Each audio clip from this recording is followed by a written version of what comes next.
हरे कृष्णा। राधा राधा। दोस्तों कैसे हैं आप सब। आशा करती हूँ आप सब अच्छे होंगे। तो आज ये जो वीडियो मैं बनाने जा रही हूँ इसमें बहुत ही अलौकिक और अद्भुत विषय में मैं बात करने जा रही हूँ, जो है राधा रानी की मृत्यु आखिर कैसे हुई थी। तो चलिए हम जानते हैं कि कैसे हमारी राधा रानी की मृत्यु हुई थी।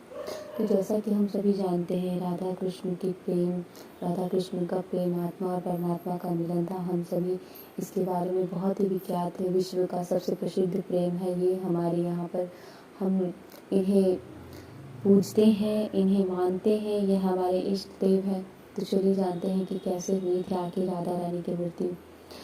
तो सबसे पहले यहाँ पर बात होती है कि राधा रानी जो है वो श्री कृष्ण अत्यंत प्रिय थी श्री कृष्ण को, और श्री कृष्ण को वो दो ही चीज़ें प्रिय थी, एक तो राधा रानी और दूसरी बांसुरी।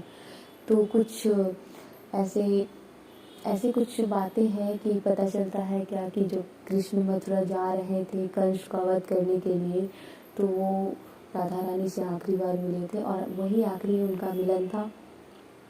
तो श्री कृष्ण उनसे अलविदा बोल करके वो मथुरा चले गए और राधा रानी वृंदावन में ही रह गई।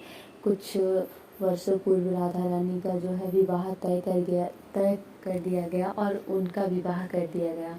तो धीरे धीरे इस वैवाहिक जीवन अपना पूरा करते हुए राधा रानी अपना कर्म भी पूरा कर रही थी, और यहाँ पर श्री कृष्ण को मन ही मन वो बहुत याद भी करती थी। श्री कृष्ण भी अत्यंत राधा रानी को याद करते थे। श्री कृष्ण ने भी रुक्मिणी और सत्यभामा से विवाह कर लिया था मथुरा में, और ऐसे ही इन सभी के जीवन जो है व्यापन हो रहा था धीरे धीरे कर करके। जब राधा रानी की एक उम्र आ गई तो राधा रानी ने अपना निश्चय किया कि वो श्री कृष्ण को आखिरी बार देखेंगी, आखिरी बार दर्शन करेंगी। तो वो श्री कृष्ण के पास चली गई। तो जैसे ही श्री कृष्ण के पास गई राधा रानी, तो उन्हें पता चला कि श्री कृष्ण ने विवाह कर लिया है, उन्होंने रुक्मिणी और सत्यभामा से विवाह कर लिया है। तो वो बिल्कुल भी दुखी नहीं, उन्हें बहुत ही प्रसन्नता हुई।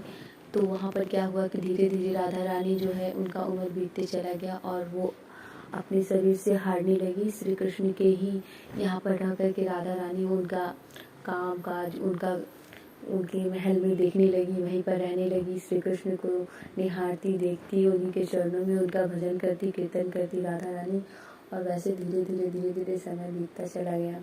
तो एक दिन क्या हुआ कि राधा रानी कहा जाता है, ऐसे कहा जाता है ग्रंथों में कि राधा रानी का जब अंतिम समय आया तो श्री कृष्ण ने उनसे कहा कि तुम क्या चाहती हो, तुम्हें क्या चाहिए, तुम्हें क्या मुझसे मांगना है। तो राधा रानी ने मना कर दिया, लेकिन श्री कृष्ण ने बहुत बार कहा कि आपको जो चाहिए आप कहिए हमसे। तो राधा रानी ने कहा कि आप मुझे अपनी बांसुरी बजा करके सुनाइए।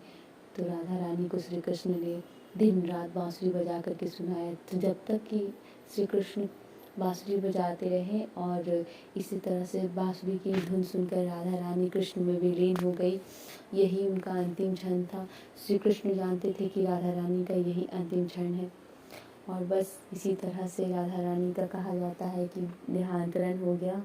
और श्री कृष्ण भी अत्यंत दुखी हुए इन सारी चीज़ों से, और उसके बाद से ही श्री कृष्ण ने अपना बांसुरी तोड़ करके फेंक दी।